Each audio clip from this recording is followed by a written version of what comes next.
Hello, dear participants. Welcome at our event. It's the fourth event within the project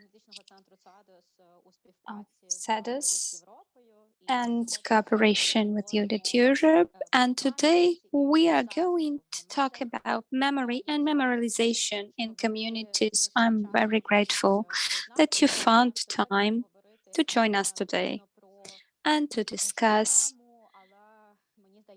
this hard but important topic. I think today it is a very relevant topic, and it needs to be discussed in different formats. I'm very happy to see this powerful set of speakers who are professionals, including professionals in research and working with memory, research of memorialization practices in Ukraine.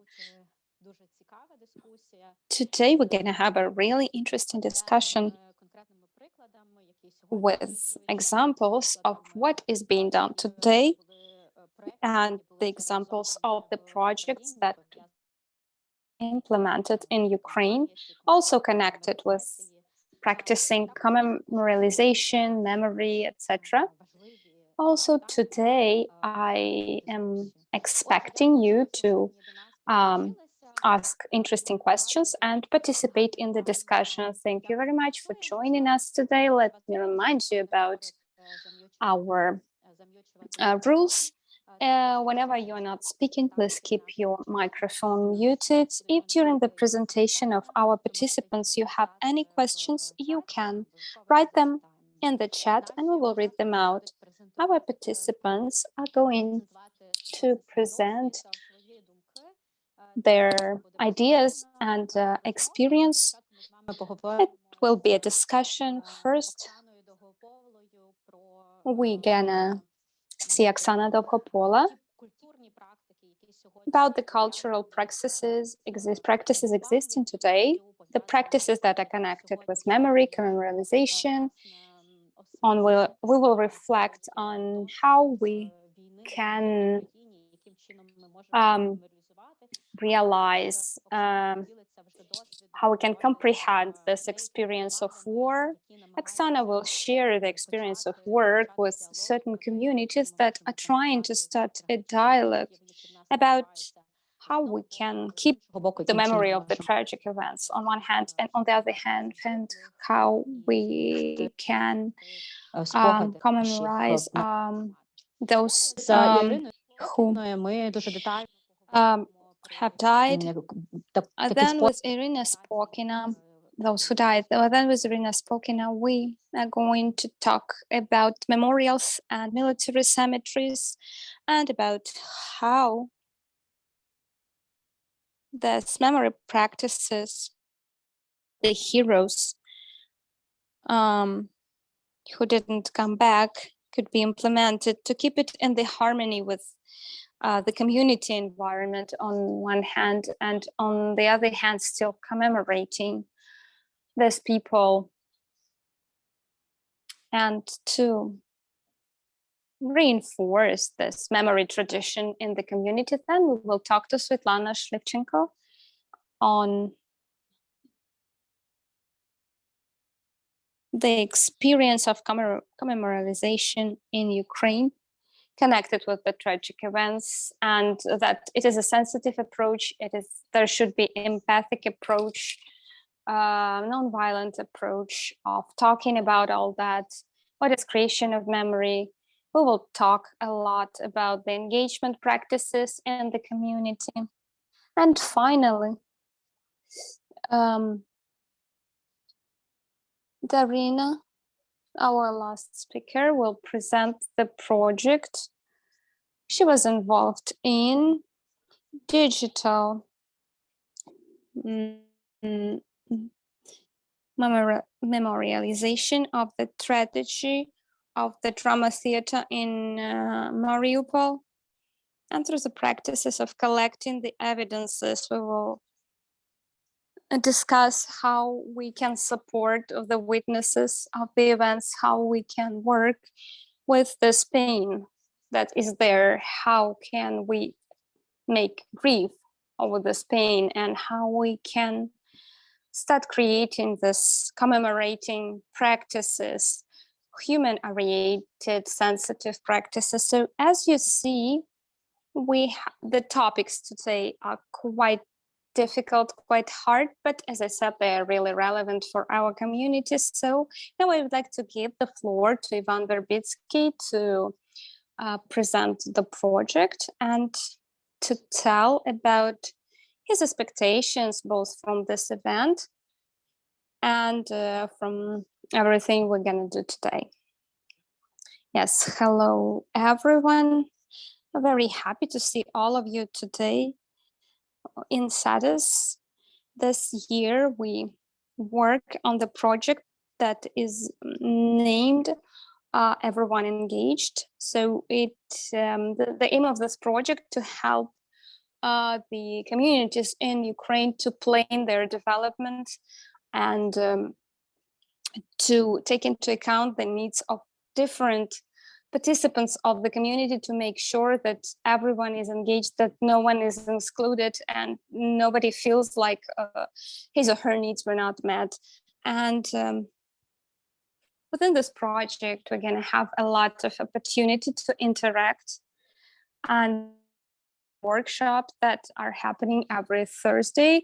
It's the first meeting, and there will be two more in 2 and 4 weeks, respectively. They are dedicated to the key subjects or experiences that we are trying to understand to be able to better engage the community members in decision making.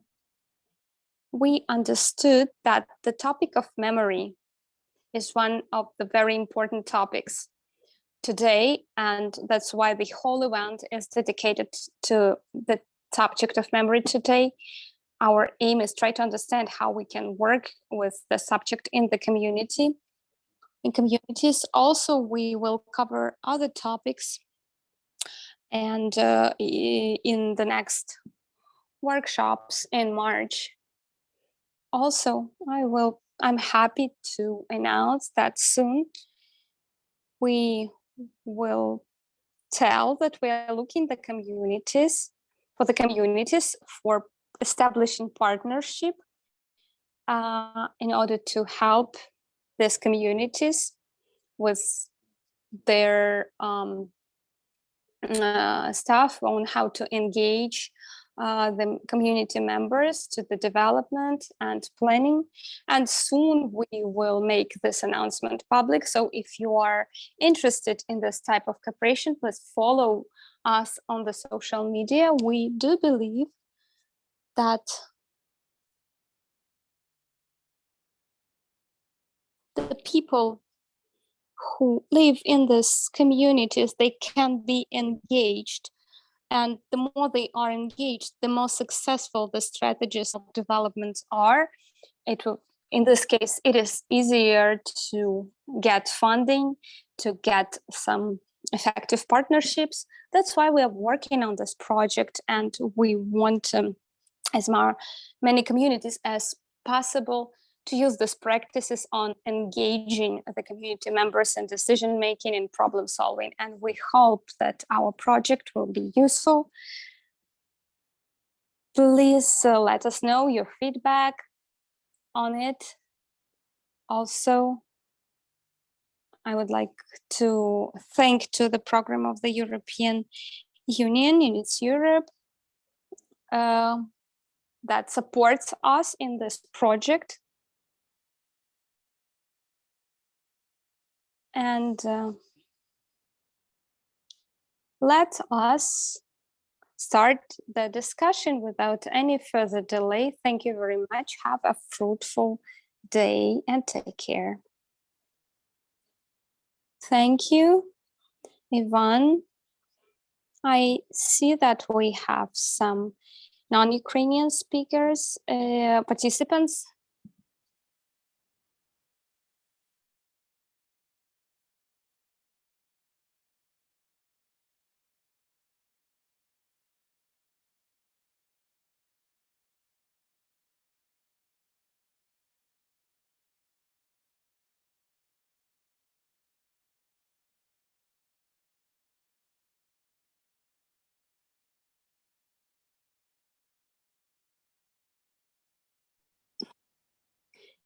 I suggest that we start. And before inviting Oksana Dopopolova, I would like to ask all the participants to write in the chat what is your name, what institution or community you represent, and why this topic, the topic of this event, is important for you, why you have decided to join our event. So please tell us a couple of words in the chat, and in such a way we can also make a little networking to exchange the contacts. Please use the chat for this purpose. Also, if during the presentation you have any questions or comments, you can write them down in the chat. And after the presentation, also you will be able to voice out your questions. So please do write in the chat, and we are about to start our today's topic about the memory practices and commemoration in the communities. And I'm happy to give the floor to Oksana Dovgopolova, the head of the platform Culture of Memory Philosophy, PhD. So Oksana, please, the floor is yours. Thank you very much, Maria. Thank you very much for the invitation. I'm really happy to take part in this discussion because the initiatives that are bringing together communities, representatives of authorities and professionals. This is the way it should be, because when we are talking about commemoration, memory, culture, about how to work with the past, even recent past, we have to understand that it is a high time to create new frames for collective memory and new ways and tools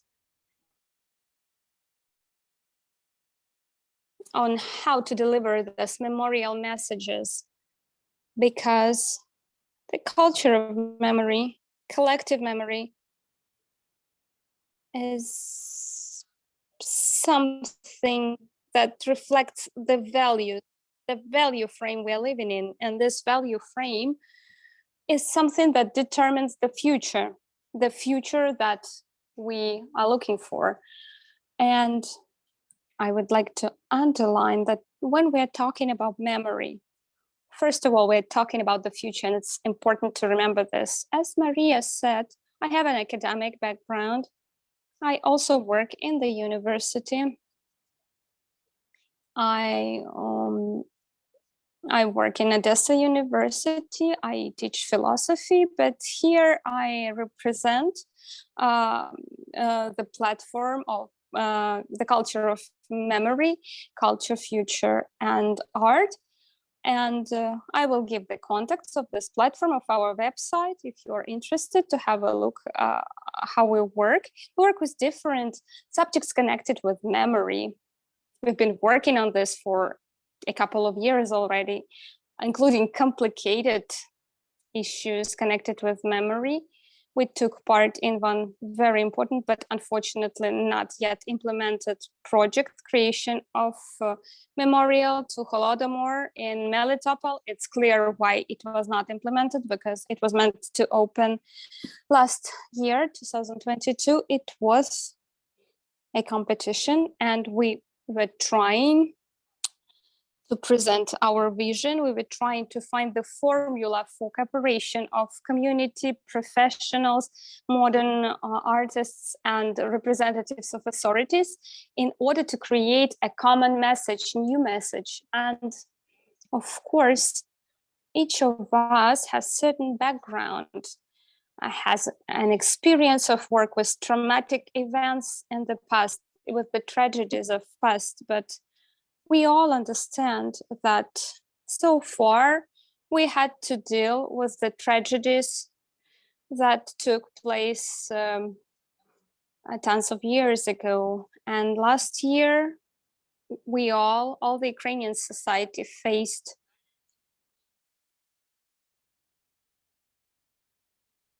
some things, some challenges we never experienced before. We saw the first occupied territories. We saw what can happen during the hostilities. And despite that, the war is going on for 9 years, or has been going on for 9 years already. But with this amount of atrocities, was never there until the last year. My colleagues and I will work on memory subject in 2022. However, we started to receive some inquiries, some invitations for cooperation, because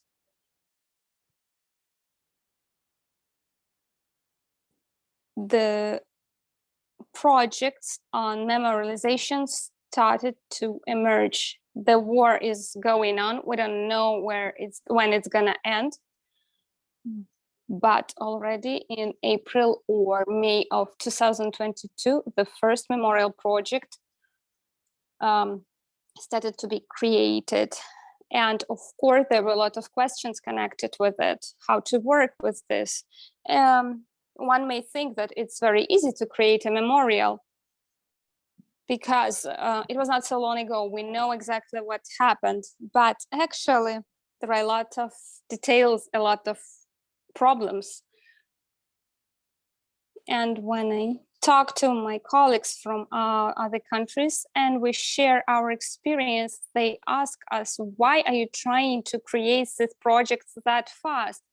You have to wait for the end of the war first and then start forming those projects of memorialization.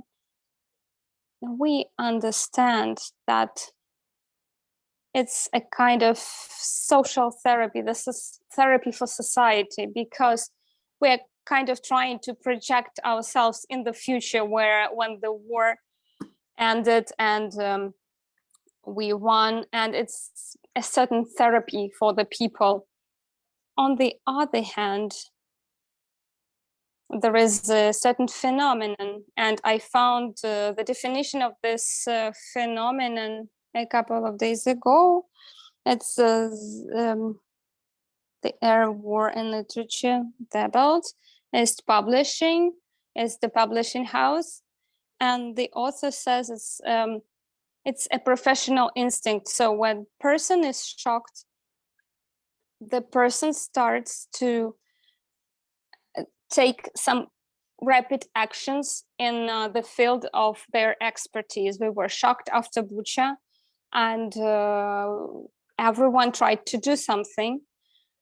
Architects were trying to do something very quickly. They were trying to form some visual composition in order to reflect their feelings, reflect on what they were experiencing.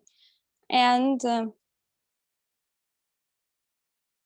there were first propositions, they were discussed publicly, and back at that moment, our platform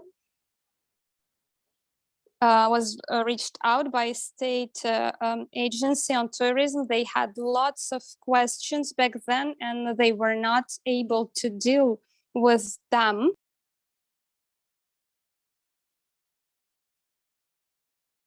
That is why we started looking for answers together, and in this shared looking for answers, I hope that on the 24th of November, we had a shared meeting. We tried to find answers to many questions on how to continue working further with these ideas of memorials that have already been suggested, those that already exist in the public space. We talked to the community of Bucha. We discussed different things. Together with tour guides of Kherson Oblast, who are now mostly located in Odessa and work as volunteers job. They are thinking about what to do, how to work with this question of memory on the deoccupied territories, because our colleagues in Odessa, they cooperate with the mission on the shield those who exhumate bodies of those who have lost their lives. They collect different artifacts and they propose to use them as part of an exposition in museums. There is an idea of a memorial in Chernobyevka, so there are a lot of ideas of memorials. That's what we have to work with right now. We, the professional community, the hromadas, the local government, the national government, all of us, we have to ask ourselves several questions.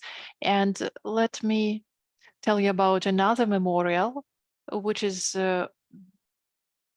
been implemented, and it also had been connected to quite a fresh tragedy that we had to work with. We had to work with the open wound, the memorial of the 11th September in New York. Why I would like to tell you about this? Not in Ukraine, we also did have competitions. I think we'll tell you more about it.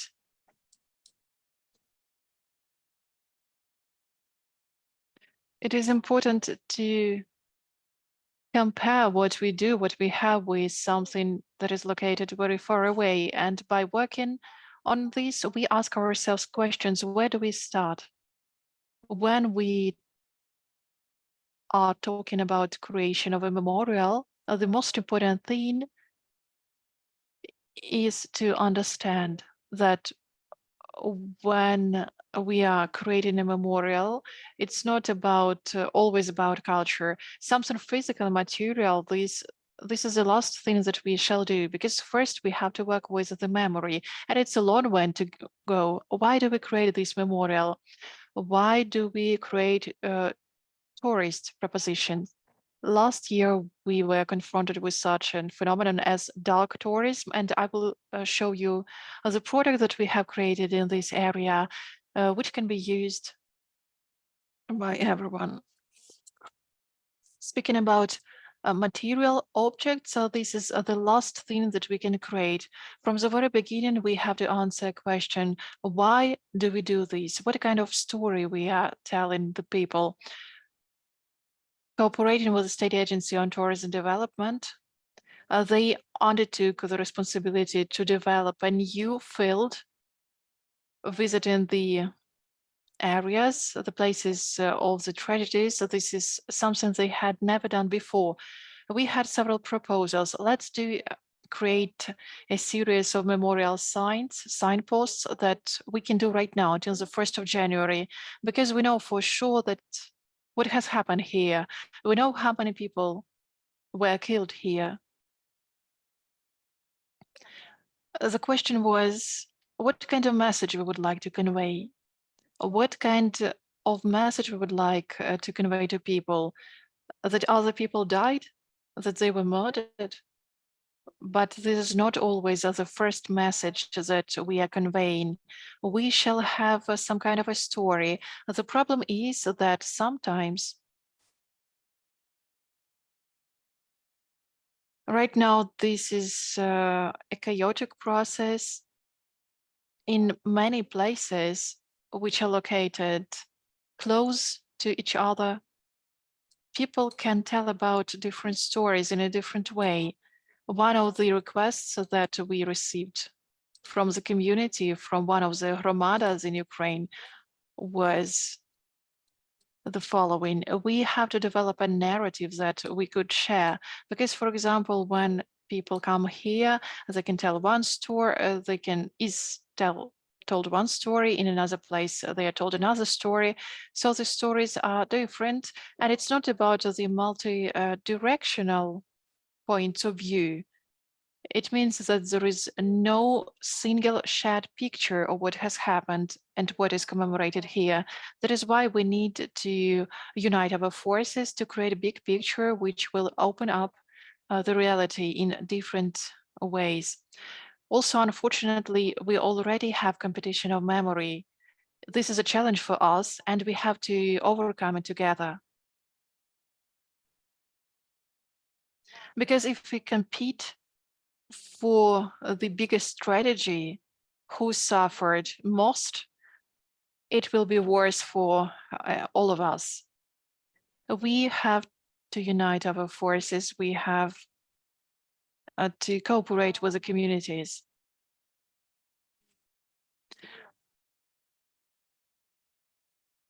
I mentioned the memorial in New York.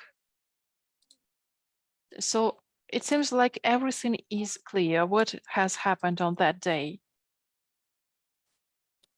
But when we refer to this National September 11th Memorial, it is important to understand why it is called like this, what it is dedicated to. It is dedicated to memory and commemoration of those thousands of men, women, and children who were killed by terrorists in a terror attack on the 26th of February 2003 and 11th of September 2001. So these are two events. The first tragedy took away the lives of 6 people. If you compare these events, the amount, the number of people who were lost is totally different. So the second one seems to be more important. But when a memorial is called this way, we hear that the most important thing is the life of a person. And both of these events were terror attacks. For us, they are the same. That is why this is a frame of values. When we are talking about any memorial which is created on the territory of Ukraine, which is dedicated to the war which is still raging in Ukraine, we also have to keep in mind this frame of values. Second question, this memorial exists for whom? Memorials might be very different. They might be of different scale. It might be a local tiny memorial, which would be easy to understand only to those people who have created it and who live here. It might be a national level memorial, which is important for the entire country. This might be a memorial that represents a particular event to the entire world. For each and every option, there will be different language used because different people will read it. If we create small local memorials, it doesn't mean that they are worse. They are just different. They are dedicated for different people. They require another engagement of the professional community. If we create a memorial which is important for a wider audience, we have to take into account that we have to develop a language that might be easy to understand, not only to people from our community, but also to those people who come from another country. If they don't understand that, it's not that so they are stupid and we have to explain everything to them. We must understand that people come with different experiences, with different backgrounds, and they must receive this message if we want them to hear us. And we need to create this message in a language that would be easy to understand for all of them. When I said that such shared search of memorial language have therapeutical function, I wanted to refer to the task for the competition of the memorial of 11 September, because when talking to the participants of the contest, organizers said, we are grateful to everyone who takes part in this competition because each of you takes part in healing the wound. Altogether, we are healing the wound. That is why even if someone creates an idea of a memorial, when we were talking to employees of the Memorial Center, we asked, how many projects did you have? They said, some of these projects were just a a drawing on a piece of paper. They were very simple. There were lots and lots of people who just wanted to express their thoughts, their feelings. Of course, this is about healing of a wound altogether. Organizers of the contest said that it is good that we are here all together. It means that we are not left alone with grieving our shared loss. This is also about conveying a message to everyone. Even if your project is not selected, and there were lots and lots of projects, if your idea is not selected, it doesn't mean that it is wasted, because this is our shared effort in healing those wounds. For us in Ukraine, this is a very important message. We don't always have to compete who will be the first, who will be commemorated, and so on and so forth. Because when we discuss this is about this way of creating memorial culture, which gives us the opportunity to heal our wound. We have to heal these wounds altogether. I know that I don't have much time left. Last but not least, I would like to say, can I share my screen, please?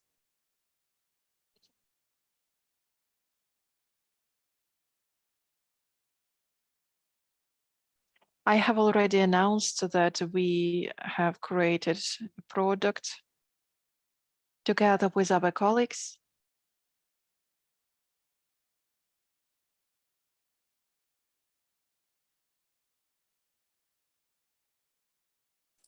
Just a second, I will share my presentation because right now I don't see it.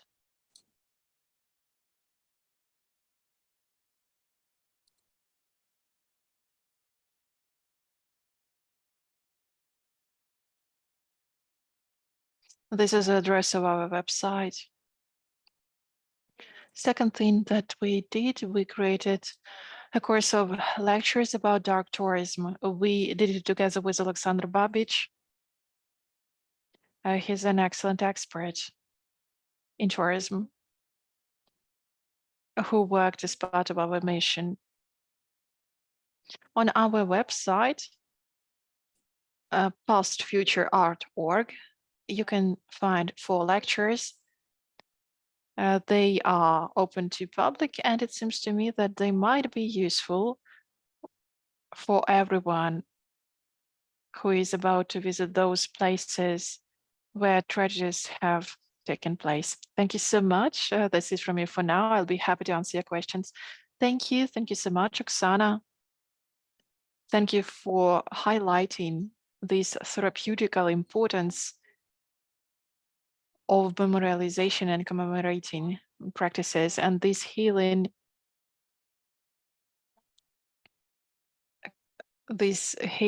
factor of commemorating of a tragedy. You also said that it is very important to understand that it is important to find a shared narrative, to find a message that we would like to convey all together if we are talking about commemorating of tragic events. But on the other hand, we have understand our target audience. Who are those people that we would like to convey this message to? That is very important to base our research on these. So I would like to ask you the following question while our colleagues are also thinking about their own questions. Please raise your hand if you would like to ask a question, but I would like to ask you the following. Those hromadas, those communities that are already thinking about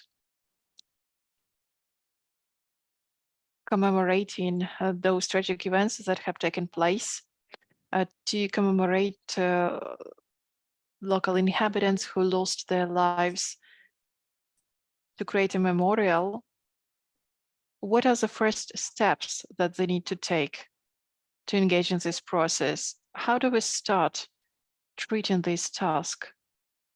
What shall be the first steps in order to start working on creating this possibility of discussion about how we commemorate, and what is our target audience? Thank you.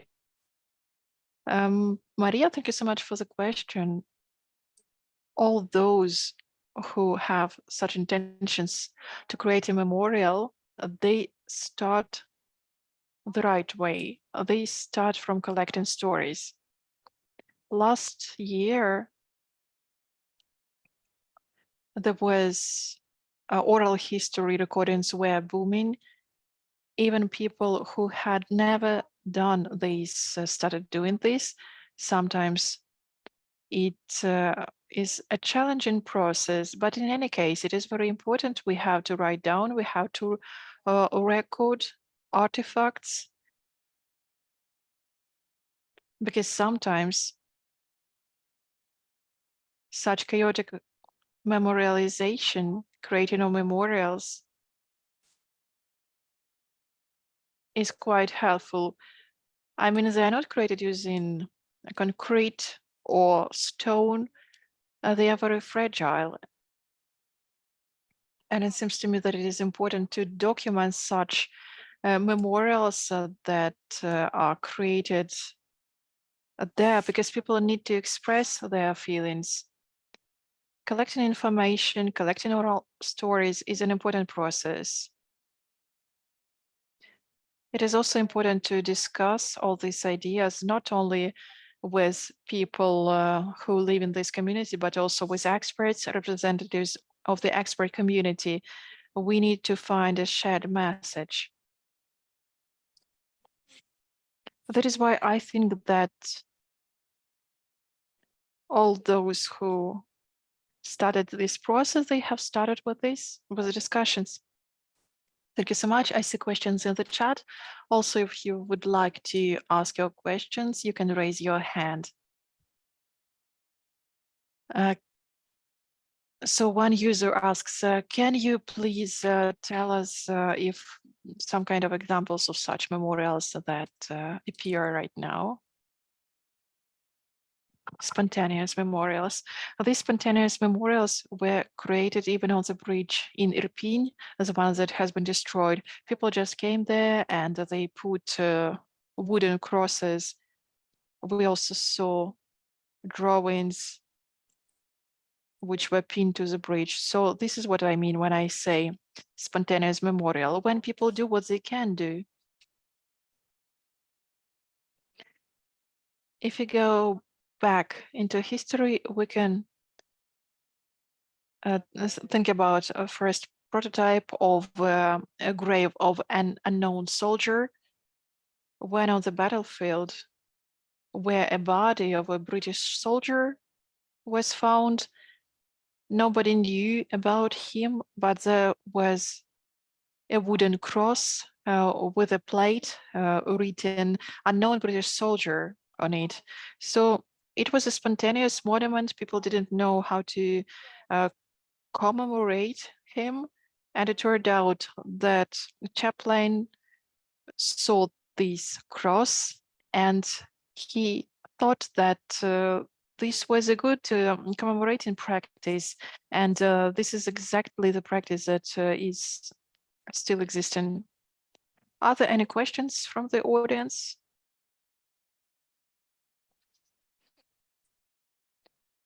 Okay, there are no questions, so I would like to ask Oksana to share her contacts in the chat. Maybe representatives of the communities can reach out to you to invite you to start cooperation with you. That is why please do share your contacts in the chat.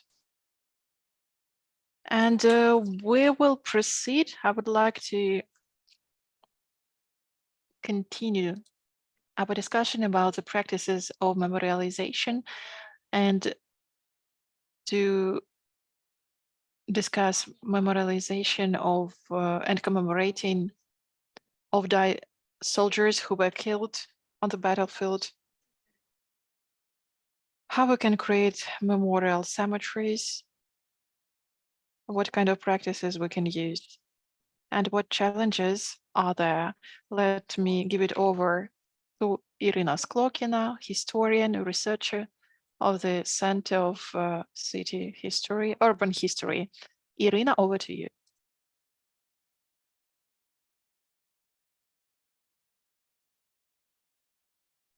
Thank you very much. Thank you for the invitation. Thank you everyone who joined, and I'm very happy to see those people I knew before, the institutions, the people. I'm very grateful to you. Of course, I'm grateful to Oksana for talking not only about chaotic, but also for vernacular memorials and as a main tool in the memory processes. Of course, it's not about the finishing of the process. It's not about closing the question or providing the one-time solution to make the most beautiful cemetery, to make the most beautiful project that some international star will propose to us. The best project of cemetery, master plan of our city or village. But first of all, it's about the process of creating the community. And I would like to talk about military memorials and cemeteries. And of course, this idea that they are mostly needed for people who stay alive as some therapeutical object, as some community creating point. Of course, those are the places of suffering, places of pain.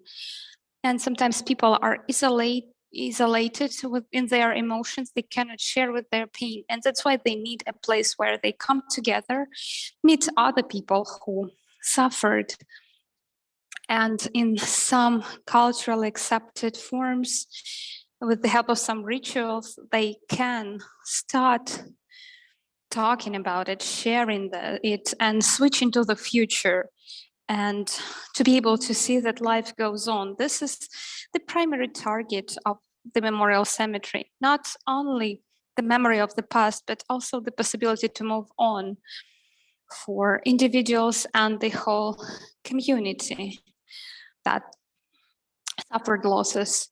And of course, there are a lot of problems around creating memorial cemeteries. And there is a difficulty between the tasks of the local community and national level, because very often it is a state who monopolizes the right to represent the memory about war. And it can be quite different from the interests of the families who would like to have their relatives be buried near them, not somewhere in the pantheons created in the capital. And we were discussing, there were discussions about creating the military cemetery in Kiev. Of course, there is also a question of economic inequality. And it's a big challenge because it's not only about some symbolic value, but also about real money value. And there is some inequality that we can observe when some people are able to arrange a very expensive luxury burial and some people are not. So when it is a military memorial, the tombs, they are unified, and in such a way, the problem of inequality is solved. This approach appeared after the Second World War. It's also the reflection of democratic nation when both officers and soldiers, they all have same type of commemoration. But of course, it doesn't solve the problem of inequality completely, because also there are debates who deserves to be buried on the memorial, who are not. And the problem appears when veterans who came back from war and who lived after it starting to die, and sometimes their behavior was not within this canons of heroic warrior. And there are discussions who deserve or doesn't deserve to be buried. There is a point in clause in Ukrainian legislation that people who do not have criminal record are entitled to this, but it doesn't solve the problem of this debate. So who deserves, who has right to be represented in a local museum, local memorial? So it is still a field of competition regarding who deserves, who doesn't deserve. We have to remember that resource is limited, and our communities are facing this already, and it will continue. And also the idea about the closed space and the development of space and participation of the relatives of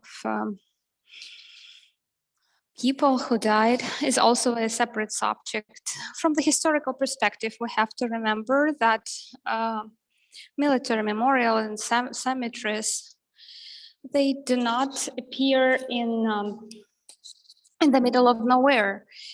They appear already in the cemeteries where there are other tombs.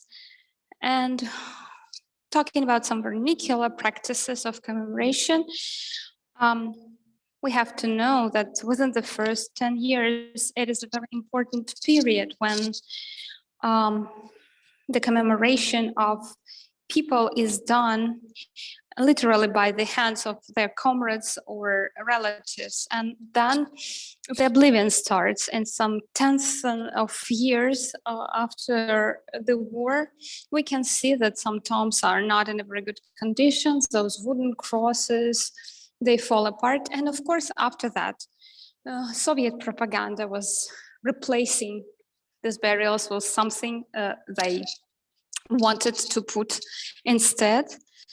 But this all shows the dynamics of memory, of what happens, that there is a memory, then the memories are starting to fade, then the nature comes into its force. And sometimes it's painful to accept it, but we have to understand that this memory, it will not stay there forever. And it depends on us what exactly people will remember, what exactly we are going to remember. And one of my favorite examples is Stanislavov or Ivano-Frankivsk, as it is called today, military cemetery. Even in the Soviet times, despite this project being absolutely the product of propaganda, it is still a very interesting idea because they used participation there. Of course, it was an exploitation to a certain extent, but it is an interesting example because people, workers of Stanislavov plants and factories took part in creation of the cemetery, and the attitude of these people to this place was different. As opposed to the situation when the cemetery would have been built by professionals. And there are different ways. There can be a competition with multiple formats, or it can be an engagement of people to make design, to clean, to research, take pictures, to document, to take care of archives. Digitalization, creation of online version of memorial, for example. Also, school children, students could be engaged, young people who can be rather enthusiastic and create different online versions. So those are all the forms of participation. And even the super propaganda type of monuments, for example, this monument from Kharkiv that was built in 1970s. I took a lot of interviews about this monument, and I discovered that a lot of Kharkivites have very personal attitude to this monument. For example, because some researchers, some people from academia who worked in Kharkiv institutions, they were taking part in development of special materials for these monuments. Also, the workers of factories took part in installation of this monument. And back then, it was quite a challenge to install such a huge monument. So a lot of people have memories about creation of this monument. And for them, obviously, this monument is something more than just a monument. There are no discussions about dismantling of this monument right now, but in the other cities, a lot of monuments of that age are being dismantled. And of course, there are reasons for that, because it is the signs of Soviet propaganda and Russian imperialism. But still, we have to remember about these examples. Another example of vernacular memory and creation of memorials is the creation of them with the help of the fragments of weapons or arms. So it is so-called Iron Throne, and from Zaporizhia. It's a very interesting thing during the war of Soviet Union Soviet Union campaign in Afghanistan and after the other wars, there were also in examples of creation, the monument with the usage of the elements of weapons, etc. It's also down to top activity and creative process of the military man. And it's very important and rather rare thing. It shows that people who have some personal attitude to this event, they participate, and it is very strong for the therapy, for creation of community, for their communication. And in such a way, the new Ukrainian community can be built, democratic community, when the initiatives comes from down to top. And people show how they want to remember these events.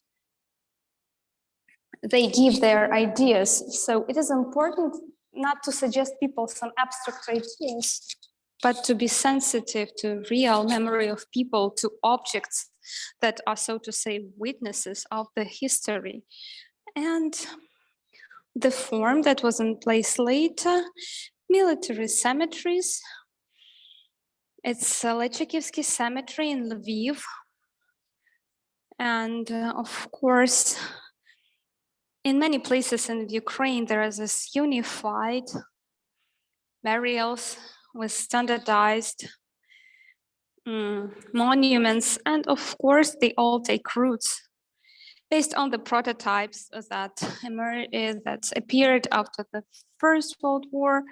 This is the National Military Cemetery in USA that was created after the Civil War and has become a national pantheon and has become the commemoration place of different military men who died after different military campaigns. But it shows that state takes care about the warrior, about each person.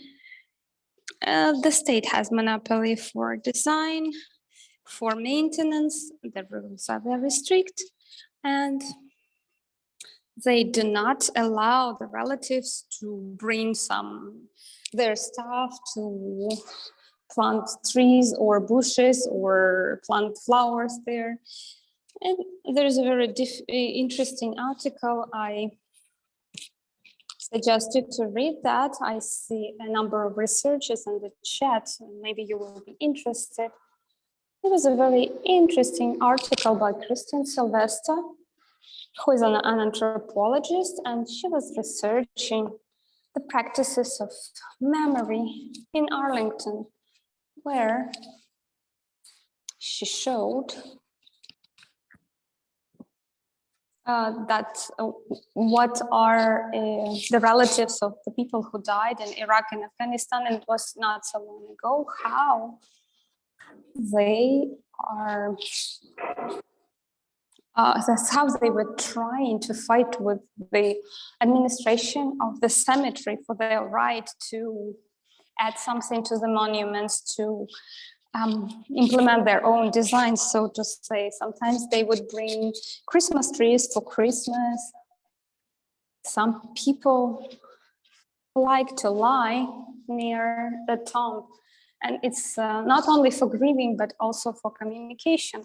Also adding some pictures and some objects, some things that belonged to this person.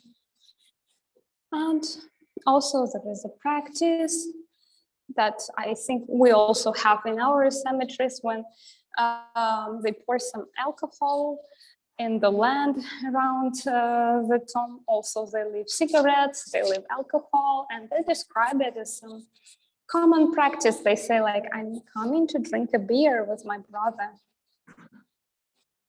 And finally, the administration of the cemetery gave in and they allowed people to have these practices there. They, of course, trying to regulate that, but it is a battle, so to say, between the state, which wants to have a monopoly on representation of war, because the state very often try to show war as some clean story about heroic duty, about victory, the people who gave their lives for the nation, for the state. So it's a very, cleaned version, which doesn't speak about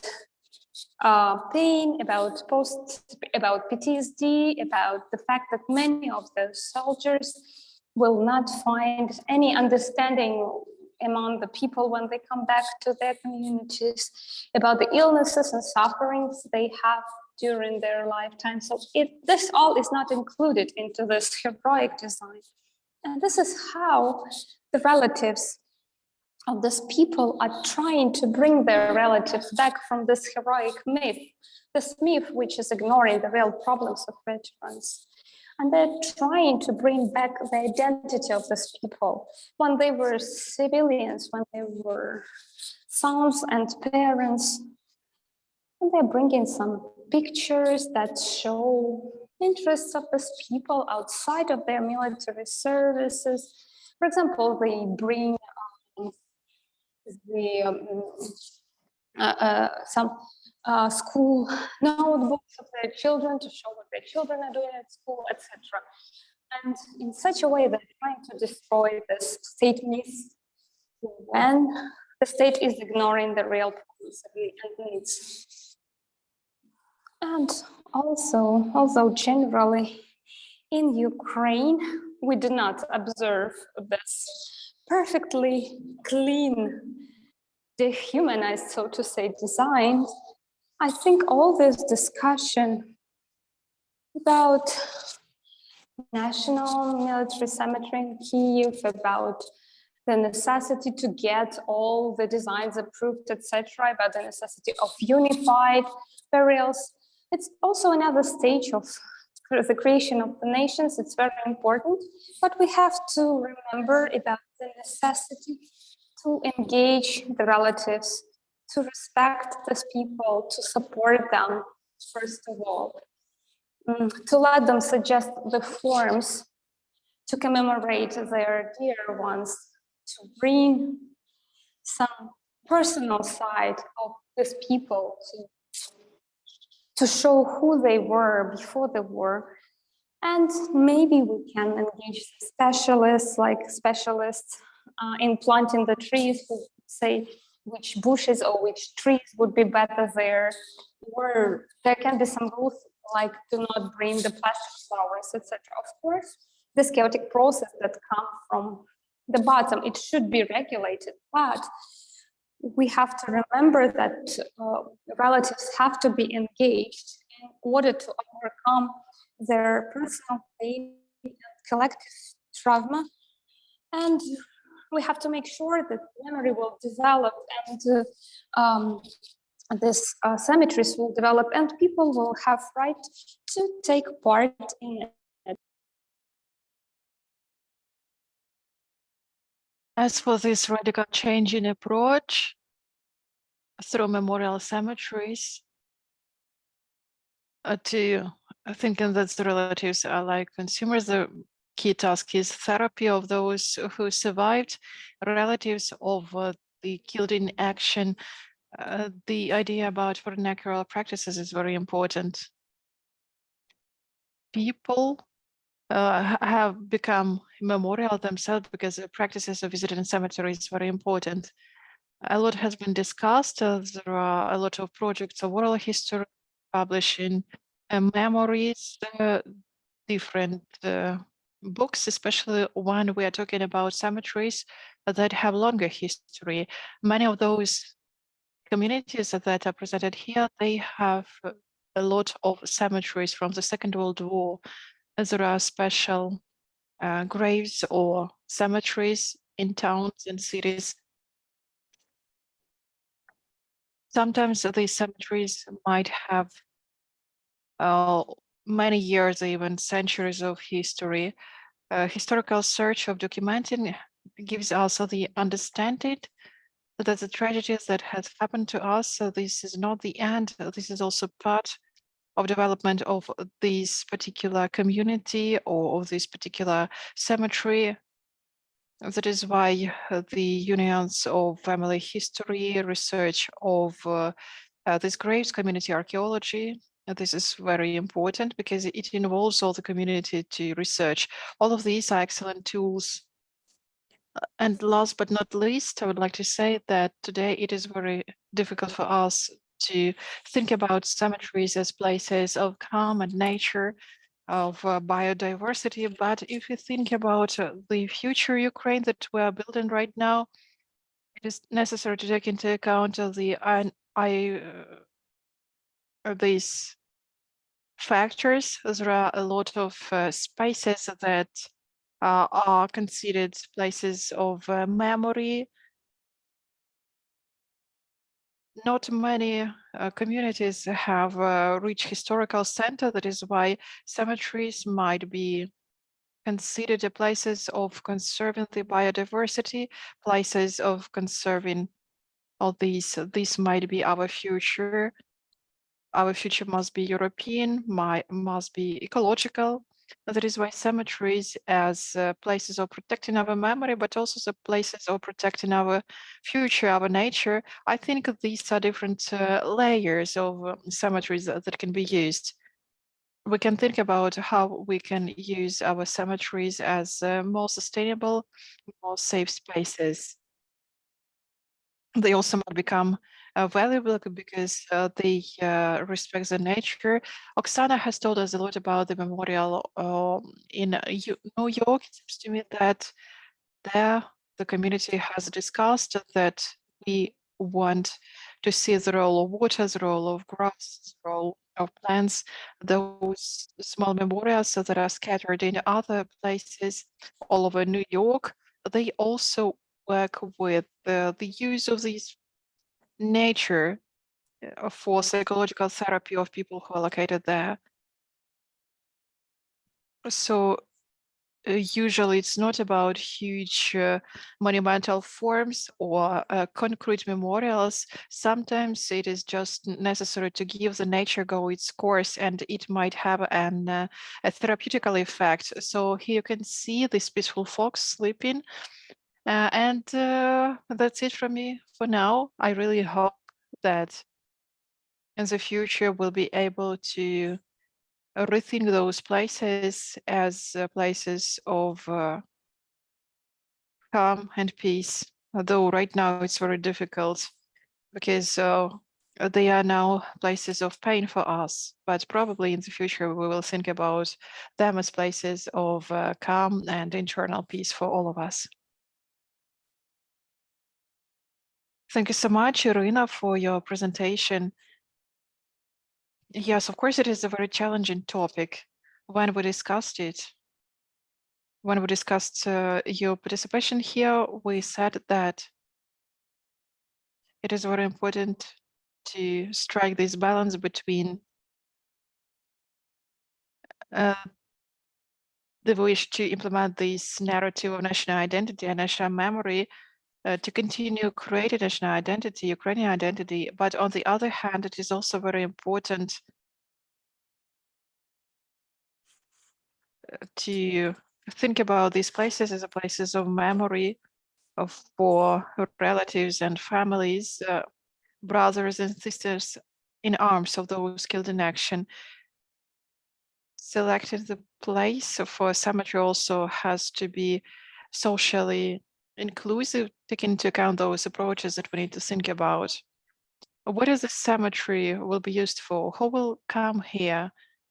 How will the practice of memory will take place? All of this is very important right now. Today in Ukraine, we have several contests to create, competitions to create memorial military cemeteries. For example, one is taking place today in Lutsk. So there are these competition practices in Ukraine. But I would like to ask you the following. You have told us a lot about the balance between abstract image and the need to be sensitive to experience. When we're talking about such participation practices in creating cemeteries, military cemeteries, when community faces these tasks to create or to change the cemetery that has already existed here, how do we strike this balance? Who shall be taken into account so this balance is striking? The abstract national narrative, but also take into account the needs of close relatives of those who were killed. Well, it is obvious that, of course, there is no perfect answer. Of course, people would say that it is necessary to take into account also stakeholders. But it seems to me that the most interesting thing here, this is what Oksana has said when she answered a similar question about the need to take a look at what you already have. Where do you stand now? What is the peculiarity of your community, your village, your town? You need to think outside the box. It's not necessary to engage international artists or international funding in order to create something, or it's not necessary engage all scientists or business. You have to see what kind of initiatives you already have. Very often you will discover a lot of great initiatives. There are people who have collected private museums. There are veterans who are active, who have a community. You have a library that is ready to do something and plays an active part in the community. Now, for example, you have a lot of young people living there. They are all technologically advanced and they can create online projects. So when you create this map of stakeholders that you already have, what are your strengths? And then you will be able to create this map of interactions between all the local actors to understand who will take part in the processes of memorialization, who will have the right to make those decisions. You'll be able to understand that only when you see what kind of resources you have.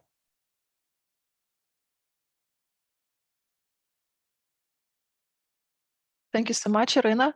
It seems to me it is necessary to highlight. You said that a cemetery is also a place of creating a community. This is a place of community building, just like other cultural practices. I see that one participant has raised her hand. I don't know your name. iPhone user, please, I give it over to you. My name is Alexina. I'm from Mariupol. My question is the following: can we foresee how these memorials might look like in the future? For example, in Soviet times, these were monumental memorial sites, for example, as in Kharkiv. So if we can call it American model with the same gravestones. So how do you think, what kind of memorials will look like of this war, or will they be created near the base of Azov when this territory will be deoccupied? So what do you think about the memorialization of these military cemeteries after the end of this war between Russia and Ukraine? Thank you so much. I think that we are not prophets, but we can foresee, depending on what is happening right now and what has been happening during these 9 years of the war, what kind of forms of commemoration we had, commemoration of those people who took part in anti-terror operation. Very often, the framework is repeated in commemorating those who were killed in action. It was very obvious because very often, especially in villages and towns, there was a memorial to those who died in the Second World War, to those who died in Afghanistan and after the Chernobyl tragedy, and a memorial to those who were killed in action during the anti-terror operation. So there were a lot of memorials, quite ideologically loaded, but there were also people-oriented memorials. This happened when the number of killed in small towns, for example, in Oman, there were from 6 to 7 people died in the anti-terror operation. All of them were commemorated, and their portraits were shown in the center. For example, the town of Vorin in Sumy Oblast, there was a number of portraits that were pinned to a wall in the center of the city. This was a community-based commemorating practice when you can look into the eyes to those people who died. But right now we have a completely different scale. We think that there will be some kind of abstract commemoration of the memory, but in order to do that, we shall open international competitions because we need to take a broad look at all of these. And of course, what this experience changes, we can use different tools. For example, the memorial to killed in action during the anti-terror operation in Cherkasy had a screen where these stories about killed in action changed all the time. So there were different texts, different photos, and it was very interesting because this is what means that the memorial is not frozen in time. It makes us better understand that memorial is not something set in stone, that in each of these memorials there is a content, and a visitor is important because when a visitor comes closer to the screen changes and there is a new story appearing on it. So it's not like a gravestone that never changes. This is a very alive process of commemorating. As for Mariupol, I urge you to take a look at the collection of the local history museum. We have digitalized all of the artifacts in 2020, 2021. I'm very grateful to my colleagues. The collections of the museum have been destroyed, but at least we have the digital copies. We have this archive, and it can become the basis for future projects of rebuilding Mariupol. On our website, Center of Urban History, you can see these collections, several thousand of photographs by photographer Kashkin in the mid-20th century. He did a lot of photos. So this form, archive online project, is also a good way to commemorate them. And there are other initiatives that collect oral histories, historical sources photos of Mariupol, it seems to me that this is very valuable if we get together all these practices to commemorate those killed in action. It seems to me that it would be very productive and we'll no longer use. Sorry, can I add something to that?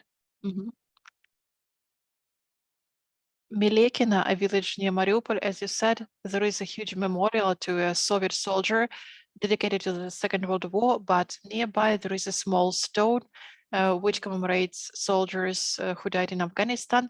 And there was another memorial stone which told about an inhabitant of this village who was killed during the anti-terror operation. And of course,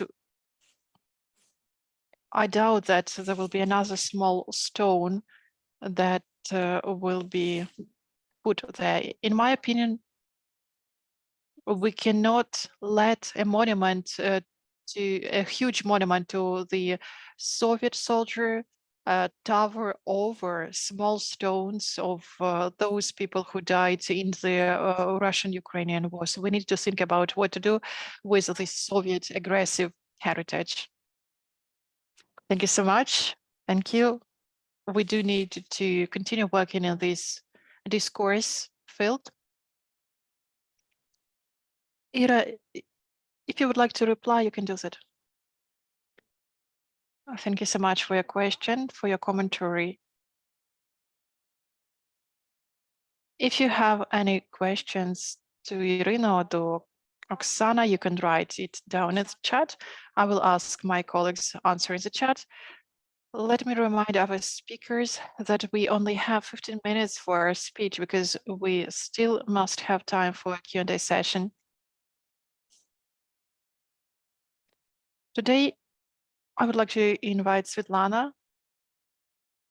We will proceed from conversation about military cemeteries to the conversation about how we can commemorate in the urban space. How can we remember these tragic events, destruction of historical heritage? Our next speaker is Svetlana Slipchenko, is the head of the Center of Urban Studies and research of the practices of memorialization in our cities.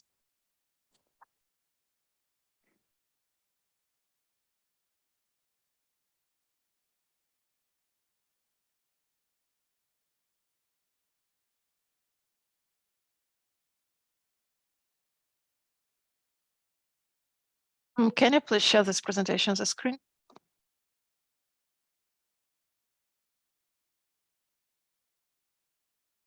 I will tell you about two separate topics.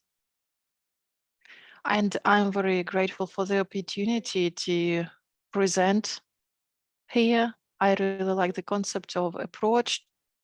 We do not go into details. We discuss general things that needs to be discussed before we get into all these processes. Our colleagues have focused about what kind of work is carried out every day. This work continues, it goes on.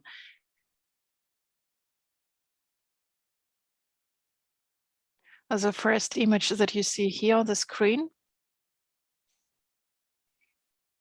this is exactly what the previous speakers have discussed. This is a New York picture. We were discussing memories, put in memory, memorials, and so on and so forth. And we were also discussing the ceremonies to commemorate those people who were killed, because ceremonies, so this is what connects us to these memorials. Both previous speakers have said that we don't have to do it at once in order to shape our understanding, our vision of the memory, of what we remember, why we remember, who are we, how we will do that. We still need time. But the ceremonies of commemoration can be carried out even before a huge memorial is implemented. we need to highlight that we must agree how it will be done so we don't have any misunderstandings.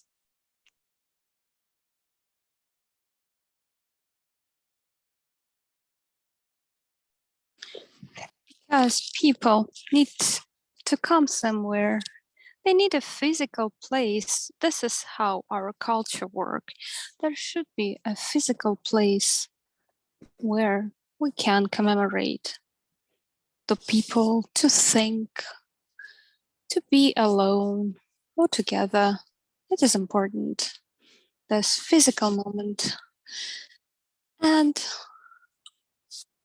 also, there are some practical things to think about the concepts, and we were talking about the working with trauma, and also there are a lot of preparation work because we have to decide where this future memorial will be.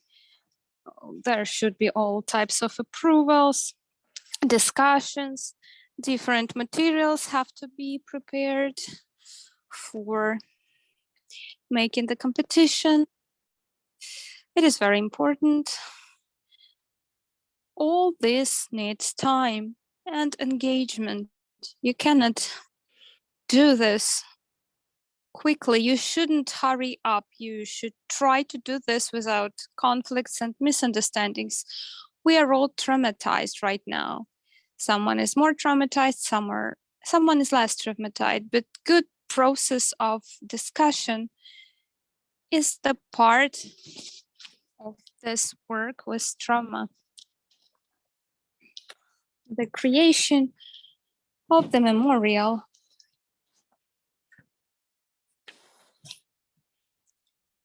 this is, you see the project that won in 2014, reflecting absence, its name, Michael Arrett and Peter Walker. The work started in 2006 and it was open only in 2012, but it doesn't mean there were no commemoration events. The commemoration events started already in October 2001. There was a symphony of Brahms that were played by Philharmonic Orchestra of New York. And then there was an event called Tribute in Light, starting from 2002. And here you can see a sculpture installed between the twins skyscrapers. And then it was relocated. Such objects can be used in memorialization. I think it is important to remember some practical sides of all this. For example, the size of community, the possibilities that are available in the community, because in some communities like regional centers, there are more resources available and different experts, including the experts of international level, can be engaged at the stage of competition, at the stage of discussion. But if it is a really small community with limited resources, we have to think how we can organize this process in the best way. But when it is a small community, there could be its advantages because all the people can, or most of the people can, take part in discussions, in decision making, can feel engaged and have more responsibility for the result. Also, the transparency of the process of decision making could be ensured on a better level, because I can't say I was happy with the situation on the transparency in this project. For example, this is a monument to the Kievites who died in the course of anti-terrorist operation in the east of Ukraine. I don't think it's a good example of a transparent process. The deputy of city council says that this project was approved by the relatives of those people who are commemorated. She said that the competition was had the duration of 1.5 hours. There were multiple approvals. I think the approach here was not very good. The place where it was installed is also rather questionable, but there are a lot of art projects that we can study. For example, this project, the war is just around the corner. This is the project of the Museum of Maidan, and the artist Oles Kromplas, he was the member of the anti-terrorist operation, and now he's most probably the member of the Ukrainian armed forces. So this metal plates were installed in different places in the city to remind people that war is just around the corner, it's always somewhere nearby. This is the result of the competition for the Museum of Maidan. This is the project that won in 2019. There was a temporary installation where Museum of Maidan and other organizations were able to have their events. It was a temporary structure built there, and temporary structures could be a good solution. And it is not necessary that the saying that says there is nothing more permanent than something temporary will come out to be true. And this is the example of 2014, the first competition for the Terra Dignita. It was an international open competition, and I think it is an example of very positive experience of public discussion. There was an expert council. You see the Kiev House of Architect, and more than 6 months the discussions were held. It was an open event. Anyone could join. There were no limitation. There were people who were coming from Maidan. Maidan was still there. The people were still out protesting. Experts and other people who were interested. At first, it was quite chaotic process and there were lots of conflicts. But later on, when the expert group was created and we developed a plan on how we are going to move, and our city department and city planning, Department of City Planning and Architecture community, they were doing this event together, and we called this event The Department Opens the Door. It was the name of the public discussion. So it was well planned. Then we realized what is our aim, what we are going to achieve. It's not going to be just a monument to a man with a car tire, like someone suggested. Let's just put a man with a tire and people will be coming there and bringing flour. Let us just put this man with the tire and people will come down. By the people, or they meant the relatives of people who died and Kievites, because there were quite a lot of tension back then in the society. Those workshops were held after the presentations proposed by the experts. It is important to inform people. If we want to achieve some good quality result, to tell them about different practices, about what kind of memorials exist in the world, how this can be done, then we need to inform people. This process has to be well planned and organized. It was, as a result, a huge document was drafted. It was a technical assignment for international open competition, and I think it was quite a successful experience. And when we heard really nice and warm words from the people who actually participated in the Revolution of Dignity, it was the best prizal for us. So this discussion has some therapeutical component, but also it has a very important informational component, because not always people understand or imagine how to act, how to work next to the symbols of Soviet era, for example. What should we do with them? What can we do with them? Not everybody is aware about the tendencies and the world, about some art practices. So this was the first part of my presentation. And the second part, there are a lot of ruins. Svetlana, if you changed your slide, I just want to tell you that we don't see it. And let me remind you that you have only 3 minutes. Okay, very briefly.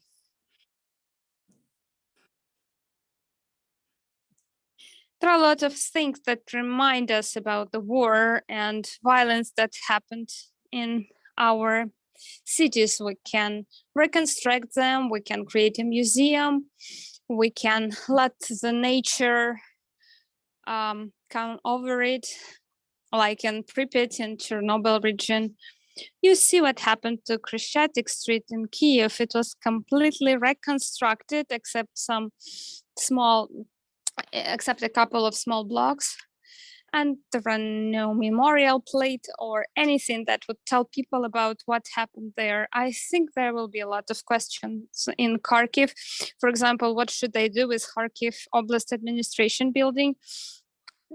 It was a historical building, and now it cannot be renovated as it was. And still there is a question what can be done with it. It can be reconstructed partially, and partially it can be built, like new part of building can be built. Or for example, Hiroshima Peace Memorial. These are ruins that make part of the bigger memorial. Kaiser Wilhelm Church in Berlin. Also, we see such things as Museum of Arms in Croatia. So those are buildings that were under the shellings in the beginning of 90s. And for example, the Ministry of Defense in Belgrade, this building was destroyed by bombing. And it is a very interesting case because the building is still there, and Serbian authorities didn't turn it into a memorial, but the citizens, they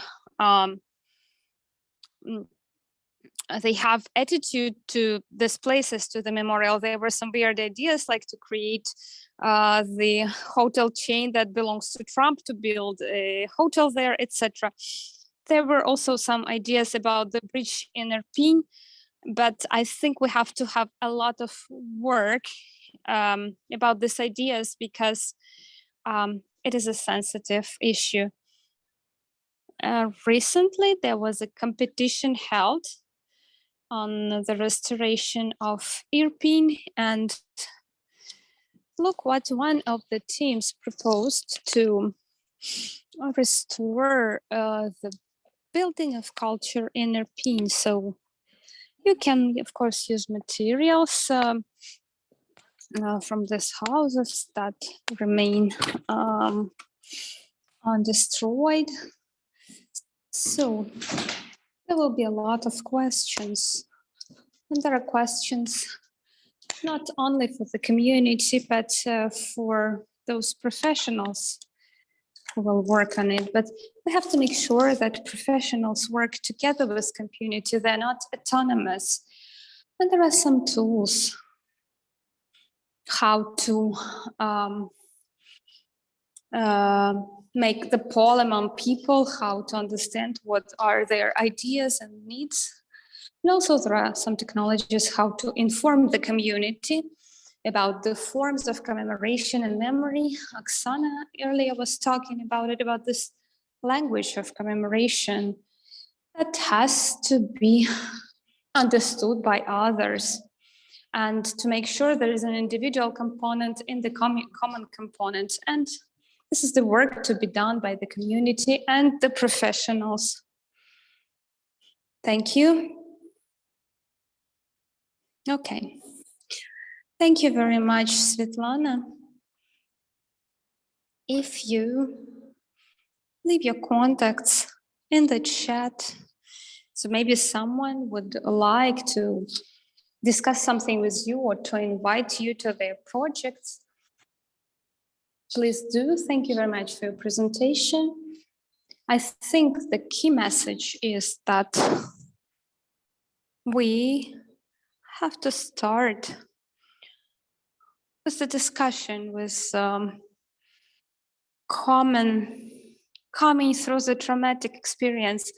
Like with Maidan, there were several rounds of discussions, and at first it had this therapeutical effect when people were talking not so much about memorial but about what happened. But we understand that before installing some permanent facility object as memorial, we can think about some temporary commemorating practices, and they can be vernacular.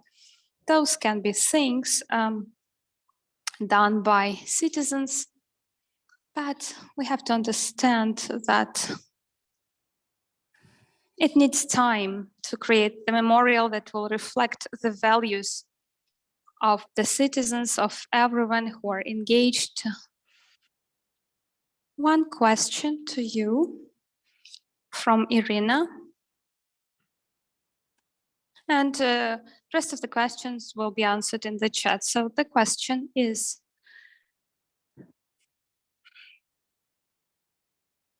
how close the forms of commemoration of civilian victims and military victims can be? So if I understand the question correct, can we combine these forms of commemoration, or how close they can be?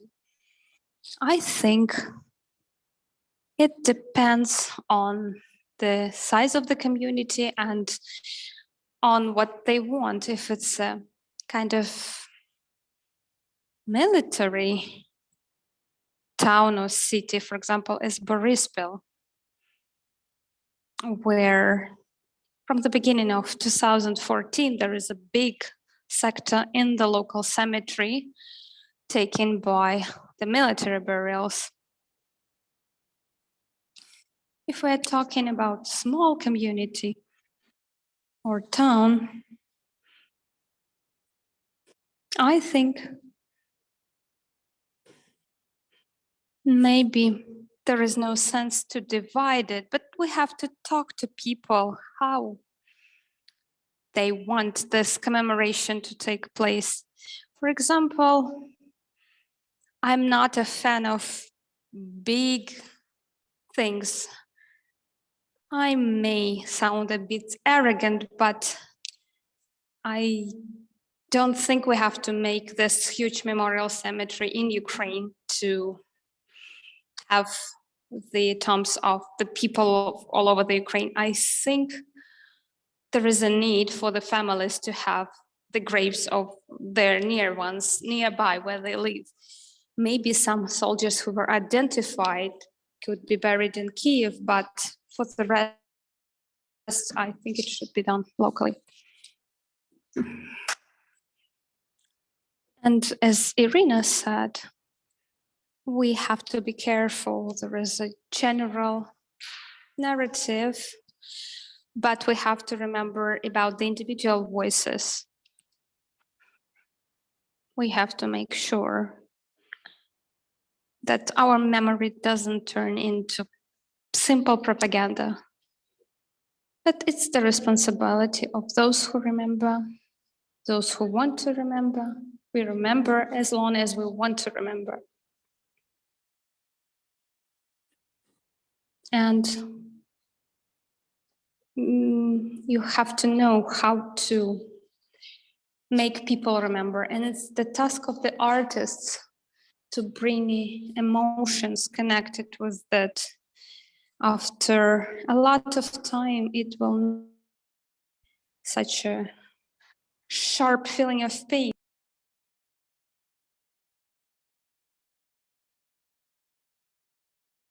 But right now, it seems to me that it will be important. Thank you so much, Svetlana. Katarina Honcharova, sorry, please ask a question in the chat. It seems to me it is important that we ask it, but unfortunately we have to continue because Saras have tasked me to end it on time, at least once. That is why I need to do that. Thank you so much, Svetlana. And now I would like to move forward and to give the word to Darina Verkhova, who will tell you more about such a way of working with memory through digitalization and through collecting individual personal stories. It seems to me that this is a good way to end our conversation today, because this is the opportunity to show how we can act when we don't have, unfortunately, the opportunity to have access to the territory, when we cannot mourn these tragic events, but on the other hand, we have to go to live through this experience right now. Our first step can be this action. So this is an example of a project on how we can act under conditions when we cannot work with a particular place, when we need this place to commemorate. Darina Verkhova, sociologist, a representative of the Special Technologies Center. She will tell us more about the project with memorialization of a tragedy of the drama theater in Mariupol. Darina, over to you. Thank you so much, Maria. Thank you. Of course, as all the previous speakers, I would like to say thank you for this, to thank the previous speakers for the speeches and really respect Seros, really respect your work. Thank you so much for organizing such events, which involve people from different communities with different backgrounds. Thank you so much for giving us the opportunity to discuss. It is very important for us to take part in such discussions, to discuss those topics that are important to us. And it seems to me this is super important for our work in particular. My name is Darina. I represent our team, Center of Special Technologies. We are a research organization. We have architects, philosophers. As Maria has already said, I'm a sociologist. So I would like to tell you more about the experience of what has been with us since the 21st of February and the project which is very important to us. We are working with this right now, and we will continue doing this. I would like to start with a short description of the practices that we use. So you can understand what we are doing. I would like to say that such an approach as investigative journalism is actively used in Ukraine right now. It is based on such investigations of war crimes, violations of human rights, which are based on analysis using open data, using different spatial methods, 3D modeling as well. Usually they are part of a video project, a publication, a film where, for example, New York Times, they publish excellent research about the current events. There is also an area which is related to human rights. There are human rights organizations that often use similar methods. They have more legal optics. I would like to say that Truth Hounds, this is an organization that we have cooperated with. For example, they are into documentation of war crimes since 2014. During this war, not only war crimes, but also other types of crimes. They are also into field missions. They visit different places. They record oral stories. They record the damages. They collect evidence. And I would also like to say there is an organization, Forensic Architecture. This organization that also works with violations of human rights, different crimes in a multidisciplinary approach using different methods and practices. For example, this research was based on open data using artificial intelligence for identification of military equipment until 2022. This organization is important to us because it has developed into a separate methodology. They were pioneers using different architectural tools, different digital open source methods.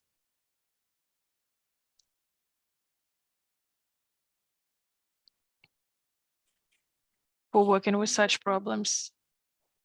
And they are also interesting because they are working with legal organizations, with research organizations, with the media, and with exhibition projects in public spaces.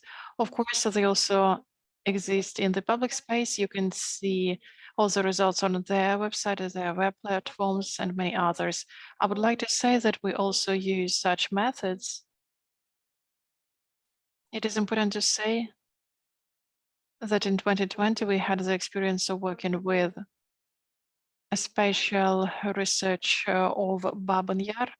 That is why we also had the opportunity to touch upon this historical topic related to historical events, working with archives.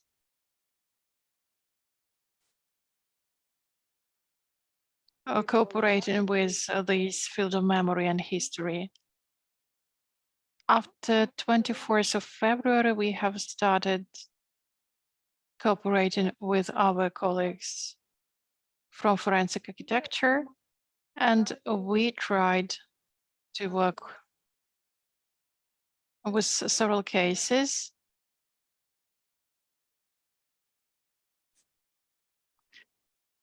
It was last spring we started investigating the attack on the TV tower in Kyiv together with Truth Hounds. So we have investigated the attack on Odessa Oblast administration, but it became evident to us that with a tragedy of such scale,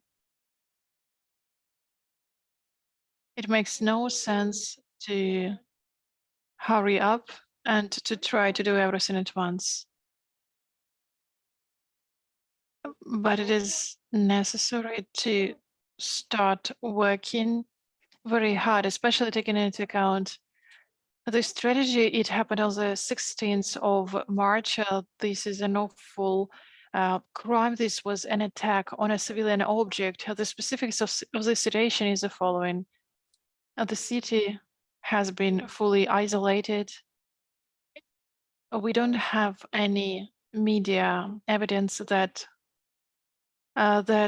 show the moment of attack. Also, the Ukrainian side didn't have the opportunity to get access to this place right after the tragedy. to get the bodies back because this territory has been occupied in a couple of days. This territory is still occupied, unfortunately. And of course, there are awful manipulations with this place, starting from shooting different propagandist videos and ending with that, of course, there is no information how many people really died there, what kind of people are there, where they were put to rest. This drama theater is being razed to the ground, and another building is about to be built here.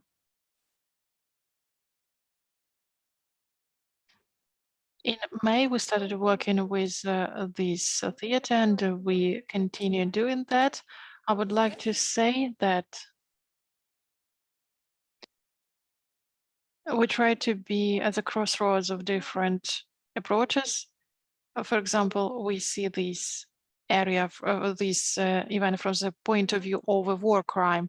It is also important for us what exactly has been destroyed, what kind of role this place plays for the city, what kind of place it was, and of course, this is an awful tragedy which touch upon different people from Mariupol. Many of them, unfortunately, have died. Key tools that we use that are important to us. This is, of course, aggregation and archivation of different data, open data, archive data, libraries, and different data which is being archived at a particular people. We try to archive all of these to provide metadata, and then later we go through modeling. This is a tool of research for us, so this is also a tool of representation of results. Probably the key task to us is to work with survivors of this attack. So I would like to tell you about each of these pillars that we base our work upon. So first, this is part of the collection of this data that we use. So here I'd like to say that we divide this data into several periods. One of the key periods is that we analyzed the story of this. And we have started to understand what is going on. First, we took into account historical documents, and it was important for us to understand what kind of place it is, what has been there before, what kind of role it played before for Mariupol.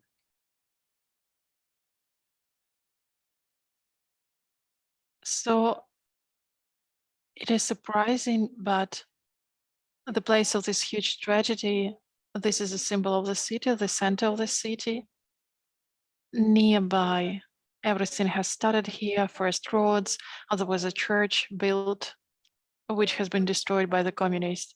Then later there was a military cemetery of the Nazi occupiers, and then later a theater appeared here. After the independence of Ukraine, for the local inhabitants, it was a very important public space, place of recreation, where a lot of events took place, a lot of public events. And the last one took place on the 22nd of February. It was an anti-Russian manifestation against the war. It took place just in front of the theater, on the theater square. Second, this is a 3D model. As I have told you, this is an important tool for research and representation for us, how it can be used as a tool of research. If we don't have access to the place, if we don't have the opportunity to be there personally, this is our 3D model. We create this model carefully. For example, we have found original plans, architectural plans, here in the Kiev library. First, we have reconstructed the model, then reconstructed the theater. Then we made a scan of this building of the Poltava Theater because they are built using the same typical project. Survivors helped us a lot, witnesses help us a lot to detail this 3D model and to try to reconstruct what has been happening with the theater during the war.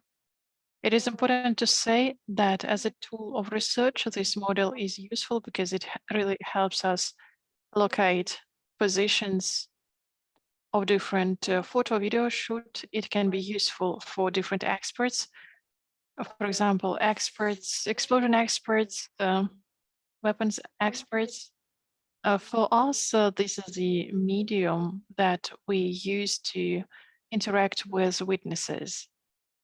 And because the memories are that are located in space, they are no longer abstract. They take shape. We're also working with witnesses, so they help us a lot to improve our model, and it constantly changes also. And we expect it to continue changing. As for our cooperation with the witnesses, I would like to say that we have basic principles.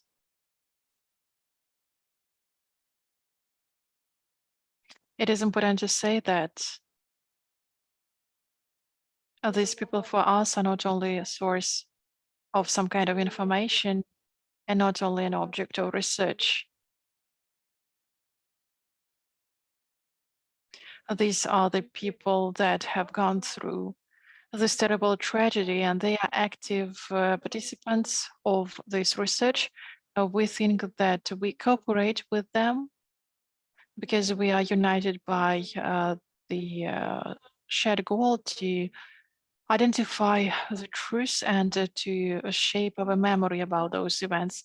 That is why for us it is very important to cooperate with them in a transparent way. And of course, we need their active support. We have identified 260 people. Less than half of them have agreed to talk to us, and it's normal, of course, because each of them has been traumatized, and it is completely normal. 26 people, we talked with them by Zoom. It was our first stage of talking to them. Narrative interviews, we have transcribed those interviews, we have analyzed them, and we have the basis that we're based upon. We tell this is the situated testing method. They have been developed by the forensic architecture colleagues. This is about cooperation with people, interaction with people with in a physical space. So we have a huge screen with a model or a map or a plan over the building, but mostly this is about a model.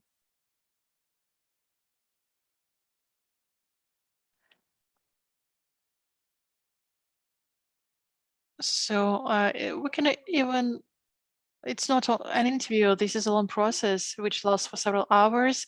We sit down together and we start reconstructing memories. So this model might be wrong in a particular part. So the person that helps us becomes our key participant, key source of the project.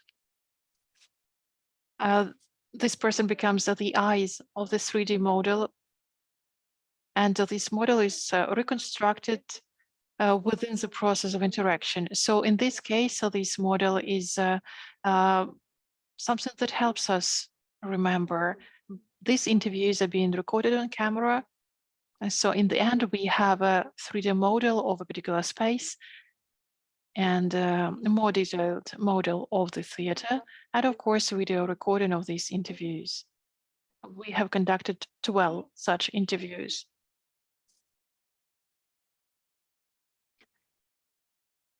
So what happened during our cooperation with these witnesses? After the very first interview in Zoom, those were people that played an important part in this theater. We understood that since the 21st of February until the 6th of March, until the theater has been attacked, has been targeted, something important was taking place. Those people who were sheltering there, there were up to 2,000 people there in the basement. Part of those people,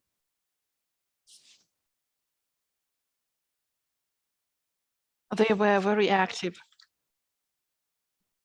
They have been volunteering, they took the responsibility, and they could organize a daily life inside of this building, which is, of course, completely unsuitable for normal life. There was no water, no electricity, no heating. There was nothing. They were under constant shelling. This group of people, they managed to create some comfort to those people who were sheltering there. So they had food, they had places to sleep, they had a minimal cleaning, they also had their safety. They even tried to shelter themselves from the attacks with writing children in front and in the rear side of the theater. So we understand that these are not just random victims, they are a community of people. They even call themselves a commune. They were resistant, and this is an example of a cohesion that was also typical of many Ukrainians in different cities all over Ukraine. We all know such cases. So these are results that we are working with.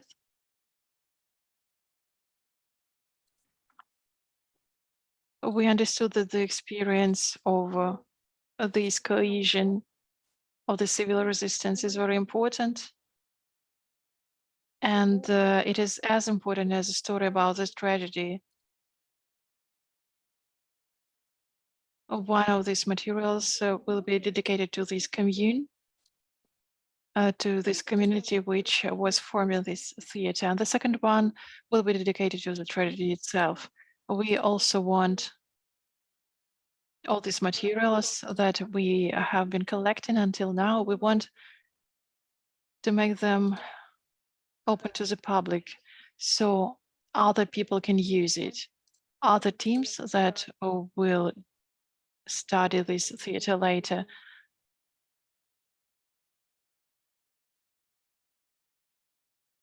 That is why we are creating a web archive where we will represent all these materials using historical maps, using all the information that we have, 3D modeling, all these testimonies that we have recorded. And there are also artifacts that were brought to us by the witnesses. These are this, for example, might be keys that were used in this theater. There were also artifacts of people that we don't know personally. So these are physical parts of this theater.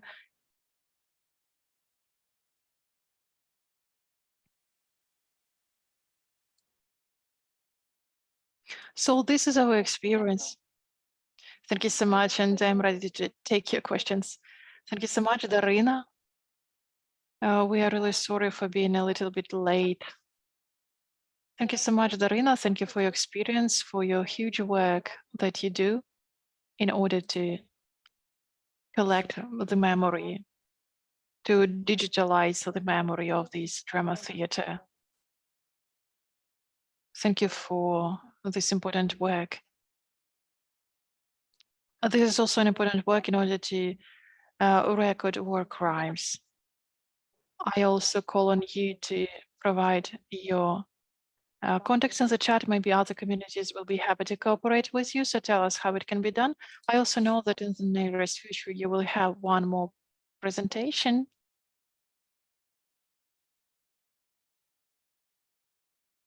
I would also like to open the opportunity to ask questions. So if you have a question to Darina, you can ask it now.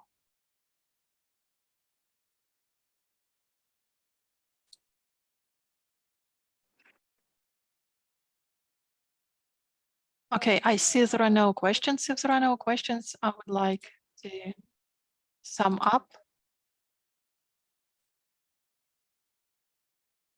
Please take part in asking your questions in social media. You will be able to ask your questions during presentations. I also have questions which are related to collecting and preserving information. Thank you so much for your hard work. I'm really grateful to all of you. I am grateful to our speakers. Thank you for your time. Thank you for the attention.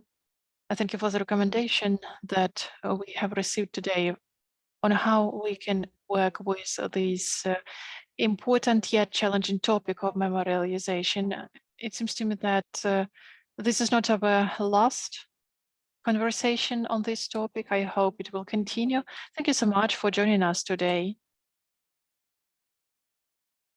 And our next meeting is in 2 weeks. Next week, we will discuss how we can engage different actors to the processes of recovery and renovation, as well as how to include not only expert community and local inhabitants, but representatives of the territorial communities, representatives of the local businesses. How do we share the responsibility for renovating, for recovery that are taking place in our community? So please join us, join our next events. Thank you so much for your attention. Thank you for being here with us.